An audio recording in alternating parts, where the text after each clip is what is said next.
Chers collègues, en matière d'habitat, il est nécessaire de considérer au préalable quel rapport nous voulons au logement. Voulons-nous une solution pour abriter les ménages, considérant un rapport purement matérialiste au fait de loger, ou recherchons-nous une solution pour ancrer les ménages dans un territoire en leur permettant bien sûr de se loger, mais surtout d'accéder à la propriété, laquelle est souvent la part majeure du patrimoine d'un foyer et un vrai facteur à la fois de responsabilisation et de sérénité pour une famille. Permettez-moi de vous rappeler la situation française concernant la part des propriétaires et des locataires. Plus de 40% des ménages sont locataires, alors que la moyenne de l'Union européenne est seulement à 30%. Nous avons un retard certain dans l'accession à la propriété dans notre pays, et nous pensons que Action Logement, avec le pilotage conjoint de la région, devrait concentrer ses efforts dans cette politique d'accession à la propriété avant toutes autres démarches, ou en tout cas prolonger les axes proposés jusqu'à pouvoir organiser l'accession pour les bénéficiaires.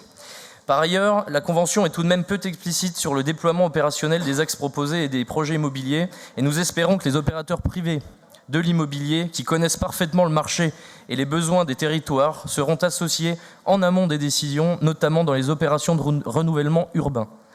Par ailleurs, nous ne sommes pas convaincus de la pertinence de l'axe 4, qui consiste à transformer les locaux d'activité et de bureaux en logements dans les secteurs tendus comme la métropole de Lyon, à moins de vouloir éloigner plus encore les salariés de leur lieu de travail et transformer nos villes en villes dortoirs.